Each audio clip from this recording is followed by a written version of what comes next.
안녕하세요. 저는 경기도에서 지극히 평범하게 사는 30대 여자입니다. 여러분의 인생 좌우명은 무엇인가요?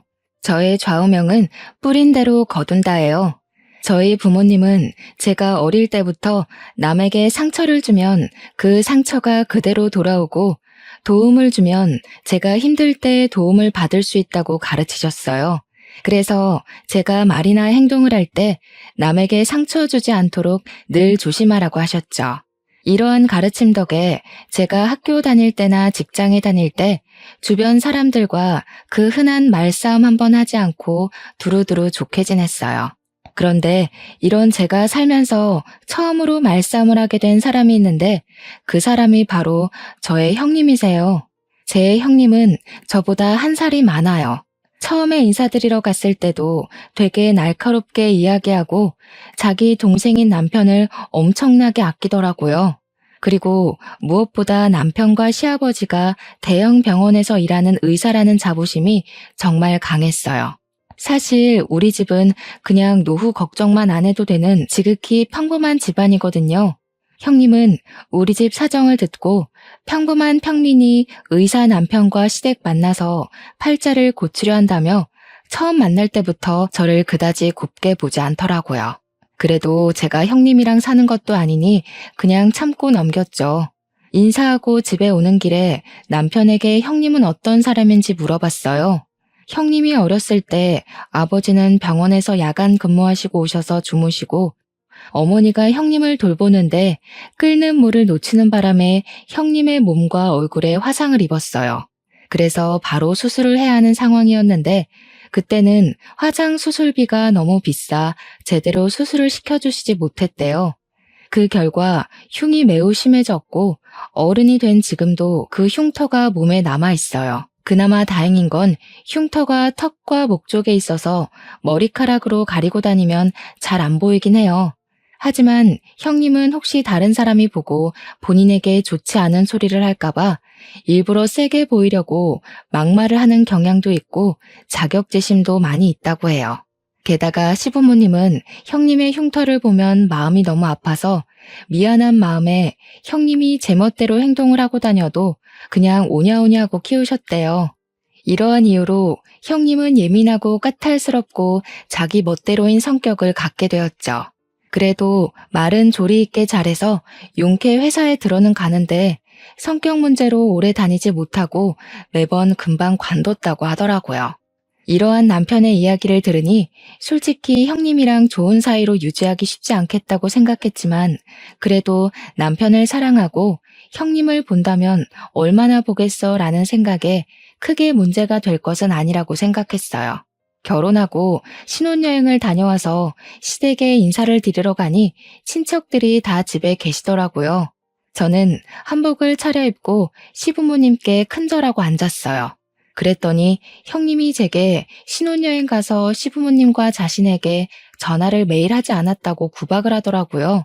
친척들이 다 계신 데서 형님이 뭐라고 하시니 기분이 좀 상했지만 그래도 결혼한 지 얼마 되지 않아 아직은 많이 눈치가 보일 시기기에 그냥 앞으로는 전화 자주 드리겠다고 말했어요. 시어머니는 여행 다녀와서 힘들 테니 편한 옷으로 갈아입고 저녁을 먹자고 하셨어요. 제가 알겠다고 하고 옷을 갈아입으려고 가려는데 형님은 바로 저녁 식사 준비를 하라고 하더라고요. 신혼여행 후에는 시댁에서 친척들과 지인들에게 며느리가 직접 밥을 차려야 한다면서요. 그러면서 선심을 쓰듯이 반찬과 국은 있으니 그냥 상만 차려오라고 하더라고요. 그래서 저는 한복을 입고 15인분의 밥상을 차렸네요. 밥을 다 차리고 저도 밥을 먹으려고 앉았는데 이번에는 형님이 물을 가져와라. 국이 다 식어서 다시 데워야겠다. 여기 반찬이 다 떨어졌으니 가져오라고 하면서 제가 앉아있을 시간을 전혀 주시지 않더라고요. 그 덕에 저는 밥을 하나도 먹지 못하고 음식만 열심히 날랐네요. 시부모님은 그런 형님에게 신우짓 하지 말라고 하셨지만 형님은 친척들도 다 계신 자리에서 시부모님께 날카롭게 한마디 하더라고요. 그래도 우리 집이 일반 집도 아니고 엄연히 의사가 둘이나 나온 집안인데 별 볼 일 없는 일반 평민 주제에 이 정도는 해야지. 안 그래요, 다들? 어떻게 감히 여기에 껴서 밥을 처먹으려고 그래? 형님은 친척들 앞에서 저를 완전히 무시하더라고요. 시아버지가 뭐라고 하시긴 하셨지만 형님이 워낙에 막무가내이기도 하고 친척들이 계셔서 크게는 혼내지 못하셨어요. 형님은 친척분들이 식사를 다 하시고 나니 저에게 당연한 듯이 설거지를 시키더라고요. 저는 아무 도움 없이 혼자 설거지까지 마무리 지었어요. 부엌을 정리하고 부엌에서 나오니 이번에는 과일과 차를 내오지 않고 뭐 하냐고 하시더라고요. 다시 저는 부엌에 들어가 과일과 따뜻한 차를 한 상 내왔어요. 형님은 과일을 먹다가 제게 옆에 앉아보라고 하더라고요. 그리고 우리 집 며느리들이 지켜야 할 규칙이 있다며 일러주더라고요. 일단 매일 시부모님께 안부 전화해야 돼. 그리고 매달 첫 토요일에는 무조건 우리 집에 와서 다 같이 점심 저녁을 먹어야 해. 또 제사와 차례는 하늘이 두 쪽이 나도 반드시 참석해야 한다. 원래 우리 엄마가 이런 거 알려줘야 하는데 엄마가 워낙에 착하셔서 이런 얘기 못하고 도리어 며느리 시집살이 사실까봐 내가 대신 얘기하는 거야. 알겠니? 형님의 어이없는 요구에 황당하긴 했지만 그래도 시댁에 온 첫날이기도 하고 친척들도 계셔서 괜히 분란을 만들기 싫어서 일단은 알겠다고 했네요. 그리고 다음 날부터 형님의 본격적인 시집살이가 시작되었어요. 형님은 매일 아침 제게 전화해서는 시부모님께 안부 전화를 하라고 하시더라고요. 그러고는 저녁 때 또 전화해서는 안부 전화를 했는지 안 했는지 확인 전화까지 했어요. 제가 안 했다고 하는 날에는 며느리가 돼서 시부모님께 연락도 안 드리냐며 잔소리를 해대더라고요. 결혼 후 처음으로 맞이하는 첫째 주 토요일. 형님은 무조건 시댁에서 밥을 먹으라고 했지만 결혼하고 친구들에게 인사하고 밥을 사준다고 가지 못했어요. 솔직히 말하면 그때 형님의 말을 주의 깊게 듣지 않아 잊어버리고 있었어요. 친구들과 함께 있는데 형님이 전화 오더라고요. 우리 집에서 같이 매주 첫째 주 토요일에는 같이 밥을 먹어야 한다고 하지 않았냐면서요. 그러면서 빨리 오라고 5분에 한 번씩 전화가 오는데 정말 돌아버리겠더라고요. 결국엔 친구들에게 양해를 구하고 시댁에 일단 갔어요. 시댁에 도착하자마자 형님은 내 말이 말 같지가 않냐면서 엄청 뭐라고 하셨어요. 저는 도무지 듣고만 있을 수가 없어서 형님에게 화를 내며 따져 묻기 시작했어요. 이게 바로 제 인생 처음으로 한 말싸움이었죠.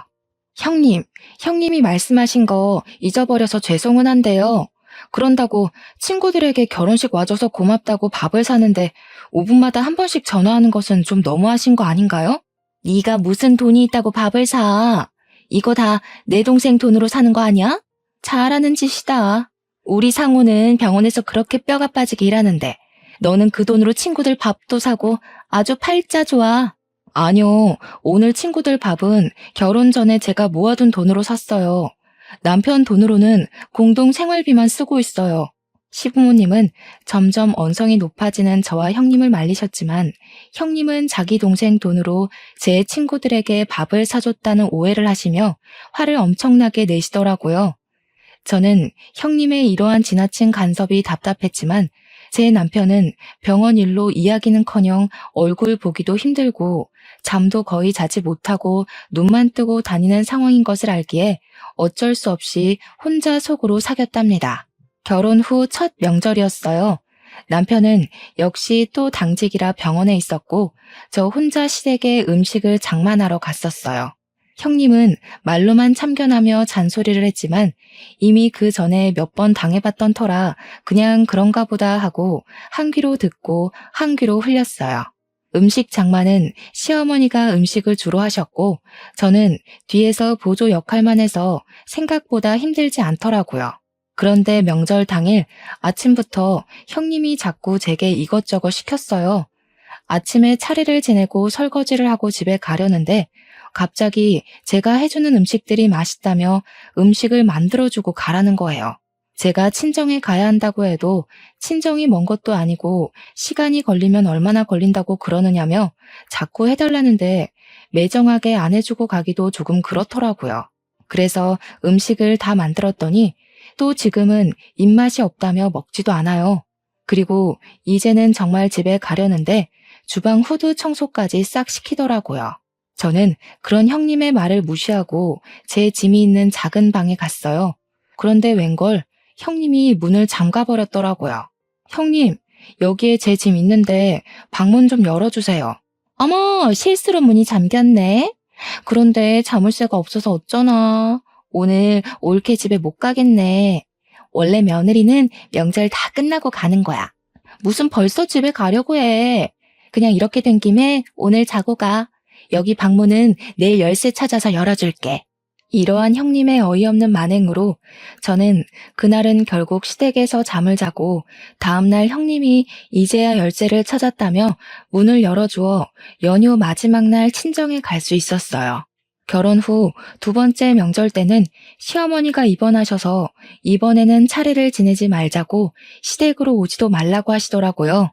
남편도 병원 당직이라 출근해서 저는 오랜만에 늦잠을 잔 후 천천히 친정에 갈 준비를 하고 있었어요. 그런데 누군가가 우리 집 배를 누르더라고요. 문을 열어보니 형님이었어요.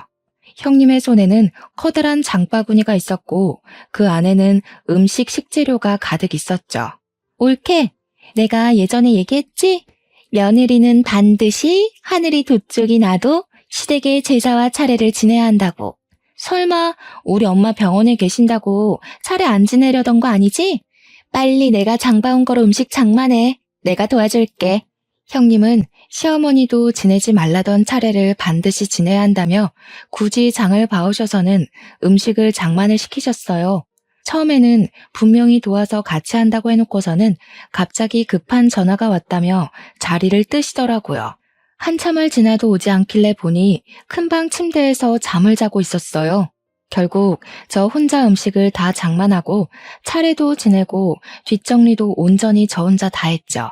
정리까지 마친 뒤 할 일을 다 했으니 이제 친정집으로 가려고 짐을 챙기고 있었어요. 차례도 다 지냈으니 이제 친정에 가야 할 것 같아요. 그러니 형님도 이제 집에서 나가주세요. 저 지금 나갈 거예요. 뭐? 나가라고? 옳게. 그게 형님한테 할 말이야? 그리고 우리 상우가 먹고 자고 하는 집인데 집안 꼬락서니가 이게 뭐니? 이따가 상우 오면 푹 쉬어야 하니까 같이 집안 대청소도 하고 정리도 하고 가. 형님은 괜히 집의 상태를 지적하며 끝까지 나가지 않았어요. 제가 표정이 좋지 않거나 말대꾸라도 하면 감히 네가 의사 누나한테 말대꾸냐며 도리어 화를 버럭 내더라고요. 그렇게 나가지 않고 끝까지 버티는 형님 때문에 두 번째 명절에도 연휴 마지막 날에 친정에 갈 수 있었어요. 그 뒤로 저는 아이를 가졌어요. 아무 문제 없이 무사히 아들을 낳았고 이름은 시아버지의 뜻에 따라 김성준이라고 지었어요. 그 후 조리원에 2주 동안 있다가 성준이를 데리고 집에 왔는데 집에 형님이 있는 것이 아니겠어요? 옳게 살이 많이 쪘네. 이러다가 우리 상우가 바람이라도 피면 어쩌려고. 관리 좀 해야겠다. 아기를 이제 막 낳고 온 사람에게 몸은 괜찮냐고 말하지는 못할 망정 살이 많이 쪘다느니 관리 좀 하라는 게 말이나 되나요? 저는 참지 않고 바로 형님에게 따졌어요. 아기 낳고 왔으니까 그러죠. 아, 형님은 아직 결혼을 안 해서 애를 안 낳아봤으니 모르시나 봐요. 감히 하늘 같은 형님한테 무슨 말대꾸야? 네가 우리 집 장손 낳았다고 이제 눈에 뵈는 게 없어? 나한테 예의 좀 지켜. 알았어? 본인이 예의 없는 소리를 해놓고 도리어 저한테 화를 내는 형님한테 한 소리를 더 하고 싶었지만 하필 그때 성준이가 울어서 어쩔 수 없이 그 정도만 할 수밖에 없었네요. 저는 우는 성준이를 데리고 큰 방으로 갔어요. 방에서 성준이를 달래고 모유를 먹이니 금세 잠이 들더라고요. 조심히 침대에 눕히고 큰 방 문을 닫고 나왔는데 형님이 우리 장손 자냐며 굳이 문을 다시 열더라고요. 그러고는 자꾸 볼을 만지고 손발을 만지작거렸어요. 저는 형님한테 그러다가 성준이가 깨면 오니까 어서 나오라고 했어요. 그래도 끝까지 버티고 계시더니 기어이 성준이를 깨웠어요. 결국 저는 잠시도 쉬지 못하고 다시 성준이를 안았죠. 그뿐만이 아니라 냉장고를 뒤져서 음식을 막 꺼내서 먹고 그러다가 접시를 깨고 바닥에 유리 조각이 있는데도 어떻게 치워야 하는지 모르겠다며 저에게 알아서 치우라고 하더라고요. 그날 저는 우는 성준이도 돌보고 형님이 깨트린 접시도 치우고 형님이 흘린 음식도 닦으며 정말 정신이 하나도 없이 보냈네요. 형님은 그날 이후 하루가 멀다고 저에게 영상통화를 하셨어요. 심할 때는 하루에 3번도 전화를 하셨죠. 한 번 전화를 시작하면 최소 30분은 통화했어요. 그럼 저는 아무것도 하지 못하고 30분 동안 벌서듯이 핸드폰을 들고 있어야 했어요. 한 번은 제가 음식을 하고 있어서 대충 핸드폰을 세워놓았더니 성준이가 제대로 보이지 않는다며 큰 소리로 불러대며 우리 집 장손 얼굴을 보여달라며 닥달을 하더라고요. 이러한 형님의 집착이 너무 힘들기도 하고 피곤하기도 해서 한 번은 전화를 아예 받지 않았어요. 그랬더니 받을 때까지 전화하시더라고요. 저는 너무 짜증나서 핸드폰을 아예 꺼버렸어요. 그랬더니 집에까지 쫓아오시더라고요. 내가 우리 집 장손 얼굴 좀 보겠다는데 왜 전화를 받지 않느냐고요. 이렇게 형님의 시집살이는 갈수록 도를 넘었지만 남편은 병원 일로 바빠 여전히 얼굴도 잘 보지 못하는 상황이었어요.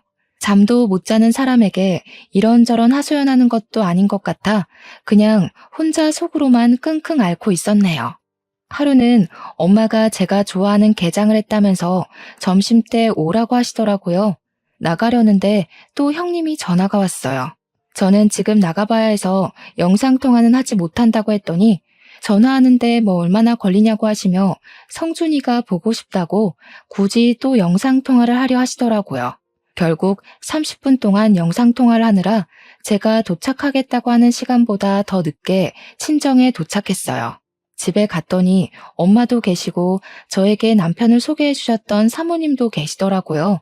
이 사모님은 시아버지와 남편이 근무하는 병원의 병원장 사모님이세요.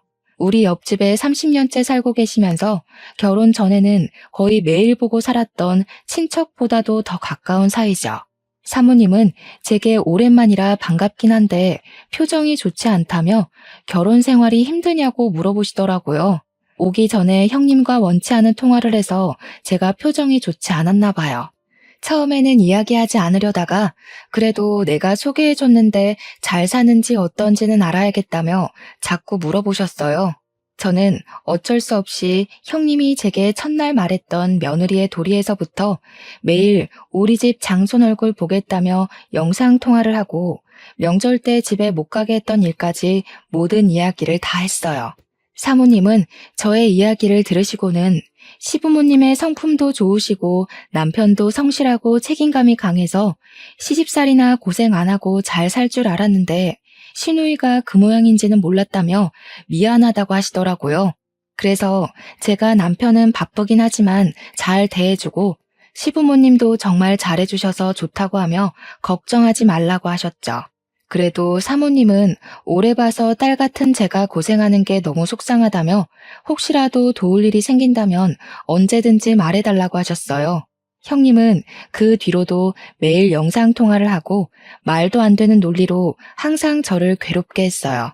그렇게 1년 정도가 지났을 때 형님이 결혼을 생각하고 있다며 상견례 날짜를 알려주더라고요. 저는 꼭 가려고 했지만 하필 그날 새벽에 성준이가 열이 나서 입원하는 바람에 가지 못했어요.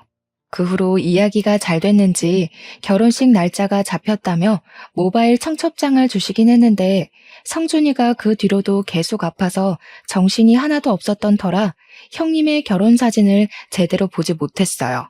사실 그때 형님이 우리 집 장손인 성준이 제대로 보살피지 못해서 열이 나게 됐다면서 형님이 매일 구박했거든요. 아이가 아프면 제일 마음 아플 사람도 엄마이고 고생하는 사람도 엄마인데 그런 저에게 고생한다고 말은 못 해줄 망정 아픈 가슴을 후벼 파시니 너무 형님이 밉더라고요. 그래서 형님의 얼굴이 나온 결혼 사진조차도 보기 싫어서 청첩장의 날짜만 확인하고 말았었네요. 그런데 남편을 소개해 주셨던 병원장 사모님의 아들도 결혼한다고 하더라고요. 그것도 형님 결혼 날짜와 같은 날, 같은 시간에요. 저는 정말 가고 싶었지만 형님과 결혼 날짜가 같으니 어쩔 수 없이 가지 못하고 엄마만 병원장님 아들의 결혼식에 참석하려고 했어요. 그런데 또 하필이면 그날 엄마에게 아주 급한 일이 생기는 바람에 엄마도 결혼식에 참석을 못하게 되었어요. 형님의 결혼식 날 저는 하객들을 맞이해야 하니 결혼식장에 일찍 갔는데 사모님이 한복을 입고 있더라고요. 저는 깜짝 놀라 오늘 아들 결혼식인데 왜 여기 계시느냐고 물었어요. 사모님은 우리 아들 결혼을 여기서 한다고 하시더라고요. 저는 설마 하는 마음에 형님이 보내주셨던 모바일 청첩장의 사진을 자세히 보았어요.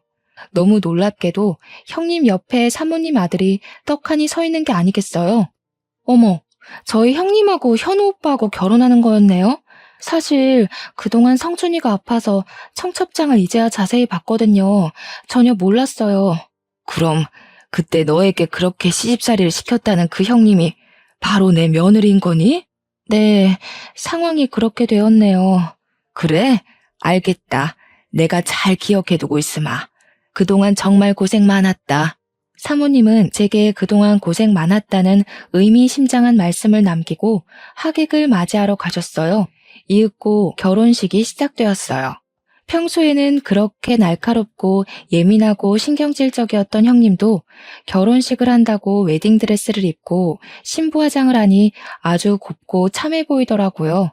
그렇게 많은 사람의 축복 속에 결혼식은 무사히 마쳐졌네요. 일주일 뒤 친정엄마가 별일 없으면 저녁 먹으러 오라고 부르셔서 집에 갔어요. 친정에 도착하니 엄마가 나갈 준비를 하시며 오늘이 형님 신혼여행 마치고 시댁으로 인사 오는 날인데 저한테 같이 가자고 하시는 거예요. 저는 보기 싫은 형님이 인사하는데 왜 굳이 내가 그 자리에 가느냐고 했죠. 그랬더니 사모님이 저한테 꼭 같이 오라고 했다며 사모님 집에서 저녁을 먹자는 거예요. 마침 남편도 야근하고 저 혼자 저녁을 먹어야 하니 그냥 엄마를 따라 사모님 집으로 들어갔어요. 잠시 뒤 형님이 한복을 입고 엄청 다소곳한 척을 하며 들어오더라고요. 형님은 그 집에 있는 저를 보고는 깜짝 놀라셨어요. 네가 왜 여기에 있어? 형님, 사실 여기 옆집이 바로 제 친정이에요. 그리고 사모님은 여기에 살면서 30년 전에 알게 되었는데 제가 어릴 때부터 거의 매일 뵈서 친척들보다 더 가까운 사이예요. 저도 두 분이 결혼하신다는 사실을 결혼식장에서 알았네요. 그전에는 아시다시피 성준이가 매우 아픈 바람에 정신이 없었거든요. 그런데 형님, 세상 참 좁네요. 그렇죠? 형님은 저와 형님의 시어머니가 서로 아는 사이였다는 사실을 알고 당황해 하더라고요. 그러더니 이내 표정 관리를 하고 사모님이 앉아 계시는 거실로 가서 소파에 앉았어요. 너네는 결혼하고 처음으로 오는데 큰절도 안 하니? 너희 친정은 시댁에 처음 가면 큰절부터 하라고 안 가르쳤어? 사모님은 저와 엄마가 보는 앞에서 형님을 크게 혼내셨어요.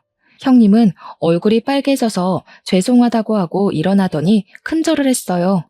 그래, 앉아라.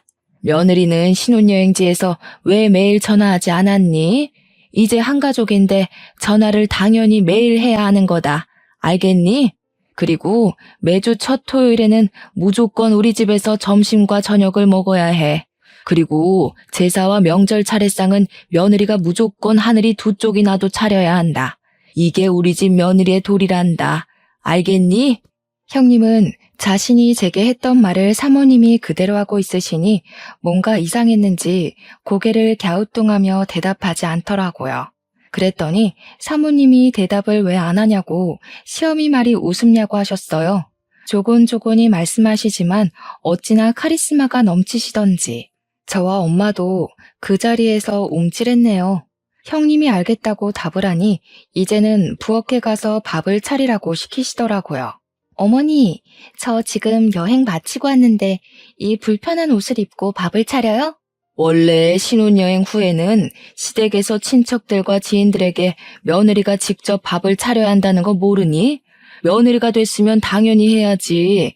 손님들 배고프시니 잔말 말고 빨리 가서 밥 차려. 형님은 제가 처음에 시댁에서 했던 것처럼 한복을 입고 부엌으로 가서 한 상을 차렸네요. 밥을 다 차리고 사모님과 엄마 그리고 형님의 남편이 된 현우 오빠와 제가 자리를 잡고 앉았어요. 형님도 자리를 잡고 앉으려고 했어요. 너는 지금 말고 이따가 먹고 여기 옆에 서 있으렴. 명색이 병원장 사모의 손님들이 오셔서 식사하시는데 어디 이 자리에 앉아서 밥을 먹으려고 하니? 버리장머리 없기는. 아휴. 형님은 얼굴이 시뻘개져서는 앉으려다 말고 일어나서 사모님이 지정해 주시는 곳에 서 있었어요. 저는 맛있게 밥을 먹고 있는데 옆에서 자꾸 뭔가 따가운 시선이 느껴져서 보니 형님이 저를 매섭게 째려보고 있었더라고요.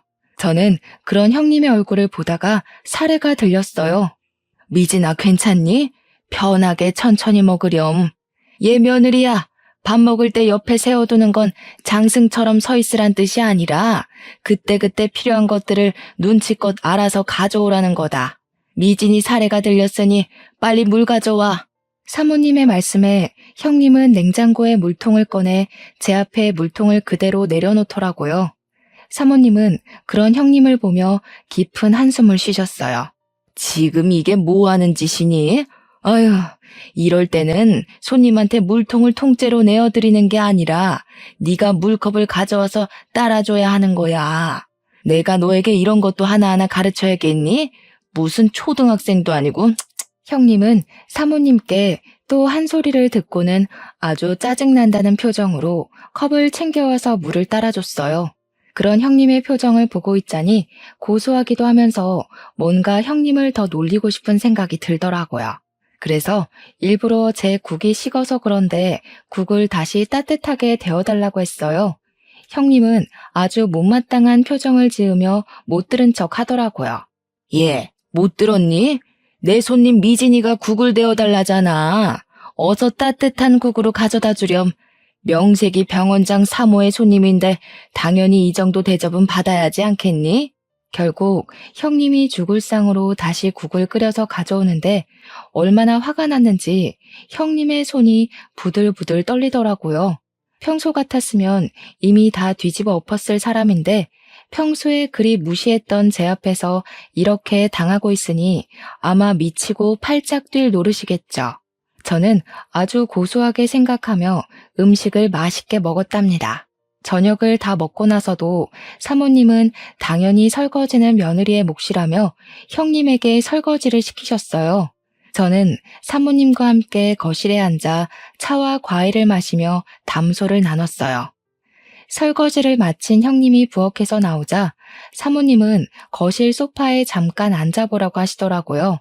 그러더니 내 아들 현우에 비해서 조건들이 훨씬 부족하지만 아버지가 워낙 병원에서 인품이 좋으셔서 어쩔 수 없이 결혼 승낙을 했다며 우리로서는 정말 많이 손해보고 하는 결혼이니 평생 갚으면서 시부모 얼굴에 먹칠하지 말고 살라고 하시더라고요. 그 이야기를 듣는데 형님은 울상이 되고 저는 너무 속이 다 시원해서 자꾸 웃음이 나더라고요. 이렇게 형님은 제게 시집살이를 시킨 그대로 사모님께 당하며 시댁에서의 첫날을 보냈네요. 속이 다 후련해져서 집에 왔는데 남편이 퇴근해 있더라고요. 저를 보자마자 하는 이야기가 누나한테 울면서 전화가 왔다며 어떻게 누나가 그렇게 당하고 있는데 옆에서 부채질이나 하냐고 뭐라고 하더라고요. 너 생각 안 나? 오늘 형님이 사모님한테 당했던 거 다 형님이 나한테 했던 짓이야. 신혼여행 끝나고 오자마자 친척들 죄다 불러서 밥 차리라고 했잖아. 너는 그날 밥 맛있게 먹었겠지만 나는 잔심부름하느라 밥 한 숟갈도 못 떴어. 그리고 오늘 사모님이 형님한테 며느리의 돌이라면서 했던 이야기 다 형님이 나한테 했던 이야기야. 나는 시댁에서 며느리라는 이유로 그렇게 다 해야 하는데 너네 누나는 그렇게 하면 안 되니? 누나도 그 집 며느리인데. 남편은 제 이야기를 듣고 잠시 생각하더니 아무 말도 하지 못하더라고요. 그러더니 남편이 네가 속상한 것은 알겠지만 그래도 누나네 시어머니랑 친하다고 하니 조금 살살해달라고 부탁 좀 드려보라고 하더라고요. 저는 그런 남편의 부탁에 솔직히 그동안 내가 당한 게 얼만데 그렇게 얘기는 못하겠다고 말하며 거절했어요. 잠시 뒤 이번에는 형님이 전화가 왔더라고요. 보나마나 좋지 않은 소리 할 것 같아서 전화를 받자마자 녹음을 했어요. 야, 너 어떻게 나한테 이렇게 엿을 먹일 수가 있어? 네가 시어머니한테 다 얘기한 거지? 그래서 시어머니가 너 대신에 복수한 거고. 형님, 형님이 시댁에 대한 도리라면서 며느리는 이렇게 살아야 한다고 했잖아요. 형님도 이제 결혼을 하고 한 집안의 며느리가 되었으니 당연히 그리하셔야 하는 것 아닌가요? 너 내가 가만히 안 둘 거야. 네가 지금 그 아줌마랑 한편 먹고 나 괴롭히는 거 모를 줄 알고? 아줌마요? 사모님한테 시어머니 아니고 아줌마요? 아무리 그래도 시어머니인데 호칭은 똑바로 부르시죠. 어머, 우리 형님 집안에 장손이 오셔서 저는 장손을 돌보러 가야겠네요. 전화 끊겠습니다. 형님은 역시나 제게 화를 많이 내셨고 저는 녹음된 형님과의 통화 내용을 바로 사모님께 카톡으로 보냈어요. 다음날 집에서 성순이를 돌보는데 엄마에게 전화가 왔어요. 엄마가 사모님 집에 가니 형님이 와 있었더라고요. 그런데 보니까 형님이 아주 눈물이 쏙 빠지게 혼나고 있던데 무슨 일 있었냐고 하시더라고요. 그래서 제가 어제 있었던 일을 이야기하며 아마도 그래서 혼난 것 같다고 했어요. 엄마는 그렇게 시집살이를 시키더니 쌤통이라며 저보다도 더 좋아하셨어요. 그리고 형님의 결혼 후 첫 명절날이 왔어요. 원래 병원장님은 평소에도 잘 쉬지 못하니 명절날에는 반드시 가족과 여행을 가세요. 이번에도 여행을 계획하신다길래 저는 당연히 형님도 같이 가겠거니 했어요. 여행을 가는 형님이 부럽기도 하고 한편으로는 사모님이 형님에게 아주 혹독한 시집살이를 시킬 것을 기대했는데 그러지 못하겠다고 생각하니 내심 아쉬웠어요. 저는 시댁에서 형님 없이 아주 편하게 음식을 장만했어요. 음식을 하다 보니 생각보다 재료가 많이 부족해서 시부모님과 남편은 장을 보러 나가고 저와 성준이 둘이 시댁에 있었어요. 그런데 여행을 갔다고 생각했던 형님이 들어오시는 게 아니겠어요? 어떻게 여기 오세요? 원래 명절 때마다 병원장님 여행 가시는 걸로 알고 있는데. 다들 갔지? 나보고도 같이 가겠느냐고 묻더라고. 근데 솔직히 시댁이랑 가면 불편하잖아. 그래서 안 가겠다고 했더니 그럼 나보고 혼자 차례 음식 준비하고 차례 지내라는 거야. 원래 며느리들은 제사나 차례를 하늘이 두 쪽이 나도 지내야 한다고. 그게 말이 돼? 그래서 그냥 네 하고 차례 안 지내고 여기 온 거야. 그래요? 그래도 형님이 그 집 며느리인데 당연히 차례 지내야죠. 가만히 있자. 사모님한테 명절 인사 한번 드려봐야겠네. 잠시만요. 형님은 제가 사모님한테 전화를 걸자 잽싸게 말렸지만 이미 사모님이 전화를 받으신 상태였어요. 저는 일부러 스피커폰으로 바꾸어 사모님과 통화를 했어요. 사모님, 여행을 잘 가셨죠? 사실 지금 저희 시댁에 형님이 있는데 어떻게 할까요? 난 분명히 우리 집에서 차례 지내라고 했는데 걔가 왜 거기 있니? 바꿔보렴. 저는 스피커폰으로 형님에게 제 핸드폰을 건넸어요. 형님이 떨리는 목소리로 말을 하자 사모님이 노발대발 하시더라고요. 내가 우리 집에서 차례 음식 차리고 혼자 차례상 차려서 지내라고 했는데 왜 말을 안 듣니? 첫 명절인데 시부모 말이 말 같지가 않아? 당장 얼른 가라. 가서 상 차리고 영상통화해라. 알겠니? 형님은 알겠다고 대답하고 전화를 끊고 저한테 왜 전화를 걸어서 이렇게 귀찮게 만드냐고 뭐라고 하더라고요. 그때 장을 보러 가신 시부모님과 남편이 도착했어요. 너는 첫 명절인데 시댁에 안 있고 왜 여기 있니? 다들 여행 갔는데 나 혼자 시댁에 남아서 차례를 지내라 하잖아. 말이 돼? 그래서 여기로 왔는데 세상에 전현이 시어머니가 자기 아는 사모님이라고 전화 걸어서 나 욕먹게 했어. 당연한 거 아니니? 네가 며느리한테도 그렇게 알려주지 않았니? 당장 너희 시댁에 가서 차례상 차려라. 어떻게 너는 내 얼굴에 이렇게 먹칠을 해? 아빠, 어떻게 나한테 그래? 지금 시아버지 시어머니가 날 얼마나 괴롭히시는지 알아? 나 정말 너무 힘들어서 이혼하고 싶다고. 병원장님 내외분 경우가 없으신 분 아니시다. 네가 뭘 잘못해서 그런 거겠지. 그런 줄 알고 앞으로는 절대 이렇게 오지 마라. 이혼? 이혼해서 나랑 네 동생 얼굴에 먹칠만 해봐. 그땐 우리 영 끊고 넌 집에서 쫓겨나는 거야. 명절을 편하게 보낼 생각에 집으로 왔던 형님은 시아버지와 시어머니의 성화에 다시 울면서 사모님 댁으로 가더라고요. 저는 그 후로 형님 없이 아주 편한 명절을 보냈어요. 그 뒤로 형님한테 전화가 왔어요. 형님은 제게 시댁의 시집살이가 너무 힘들다고 이혼하고 싶다고 하더라고요. 저는 형님이 이혼하고 싶은 것을 왜 제게 말씀하시냐고 물었어요. 이혼하고 싶어서 우리 엄마한테 전화했더니 엄마도 사돈이 병원장님이신데 이혼하면 아빠와 동생이 병원 생활 힘들어져서 안 된다고 하면서 말리시더라. 그래서 저한테 이런 이야기 하시는 이유가 뭐예요? 네가 내 시어머니께 잘 말씀드려서 우리 형님 좀 적당히 봐달라고 하면 안 돼? 이제 형님이 잘 빌려준다고 말해줘. 나도 이제 너한테 신우짓 절대 안 할게. 정말 내 동생처럼 생각할게. 부탁해. 제발 나 좀 도와줘.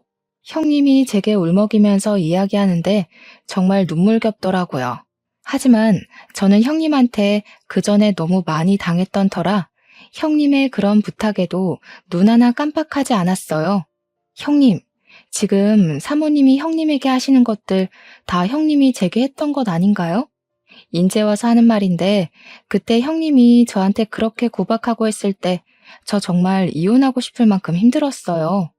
제 인생에서 최고로 자존감이 바닥을 치고 우울증까지 왔다니까요. 정말 미안해. 그때는 내가 결혼 전이라 시댁 며느리 그런 거 전혀 몰랐어. 내 생각이 짧았어. 속 깊은 네가 나 좀 한 번만 도와줘라. 응? 형님, 죄송하지만 저는 사모님께 그런 말하기도 싫고 감히 제가 사모님께 그런 말할 자격도 없습니다. 그리고 지금 미안하다고 해도 이미 그때 제가 받은 마음의 상처는 지워지지 않네요. 저는 도움이 되지 못할 것 같아요. 저도 죄송하지만 알아서 잘 해결하세요. 형님은 저의 단호한 대답에 울면서 전화를 끊더라고요. 그 뒤로도 사모님의 시집살이는 계속되었고 여전히 형님은 사모님께 혼나며 결혼 생활을 이어가고 있답니다. 반면에 저는 이제 형님과 거의 만나지 못해서 저는 아주 편하게 결혼 생활을 하고 있어요.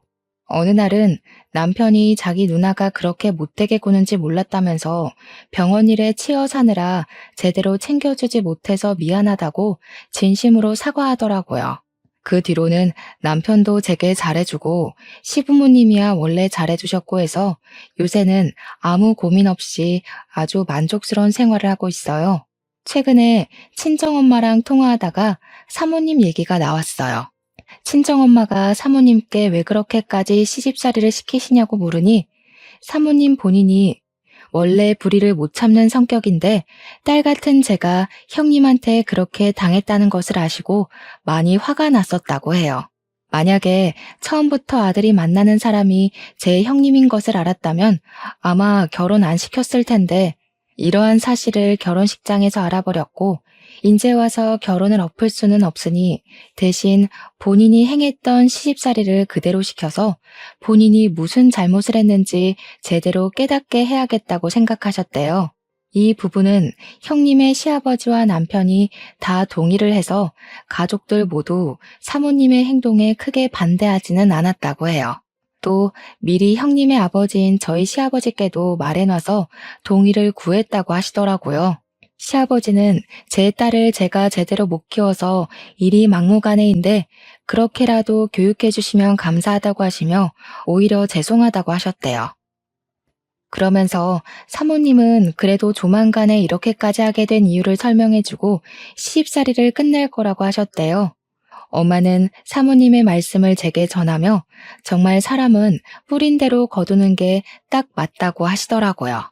형님이 너에게 그렇게 시집살이를 시키더니 결국엔 그거 그대로 형님이 다 받게 됐다면서요. 그러면서도 제게 항상 말해왔듯이 남에게 피해주며 살지 말고 특히 시댁에서는 말과 행동을 조심하라고 신신당부를 하시더라고요. 평소에는 잔소리 같았던 엄마의 말이 그날은 참 마음에 확 와닿았어요. 솔직히 그동안 형님이 제게 했던 것 다 떠들고 다니면 욕하는 것 같기도 하고 뒷말하는 것 같기도 해서 엄마한테만 이야기하고 아무에게도 얘기 못했거든요. 하지만 제가 이렇게 많은 사람이 듣는 이곳에 사연을 남기게 된 이유는 이제 형님의 시집살이가 어느 정도 끝이 나는 것 같기도 하고, 무엇보다 우리 아들 성준이가 커서 장가를 가고 내가 누군가의 시어머니가 되면 절대 며느리에게 시집살이 시키지 말고 딸처럼 생각해줘야겠다 다짐하는 의미에서 이렇게 사연을 남겨요. 물론 저를 못살게 군 형님이 자신이 했던 방식으로 똑같이 당하니 속이 시원한 마음도 있긴 있고요. 조금 있으면 또 명절이네요. 어릴 때는 명절날이 그저 좋기만 했는데 결혼하고 나이가 드니 사실 명절날이 그리 반갑지는 않은 것 같아요. 결혼 전에는 친척들이 제 미래를 너무 걱정해 주셔서 힘들고 결혼 후에는 결혼 전처럼 편하게 행동하기에는 눈치가 보이니 힘든 것 같아요. 분명히 오랜만에 친척들을 만나서 반가워야 할 명절인데 요새는 여러 가지 상황에 의해 그러지 못하니 명절의 참된 의미가 많이 퇴색된 것 같아서 뭔가 씁쓸하기도 하고 그러네요. 문득 이런 생각이 들어요. 집안에서 누군가의 시누이가 되시는 분들은 시댁이 어렵고 불편할 며느리들을 배려해주고 누군가의 며느리가 되시는 분들은 혹시라도 부당한 대우를 받는다고 느꼈을 때 참고 참다가 나중에 폭발해서 더 큰 상황을 만들지 말고 바로 이야기해서 같이 문제를 해결해 나가면 조금 편해지지 않을까 하는 생각이에요. 물론 말처럼 그리 쉽게 이루어지지는 않겠지만 그래도 이번 명절만큼은 시누이, 며느리 모두 다 행복해지기를 기원하며 사연을 마칩니다. 들어주셔서 감사해요.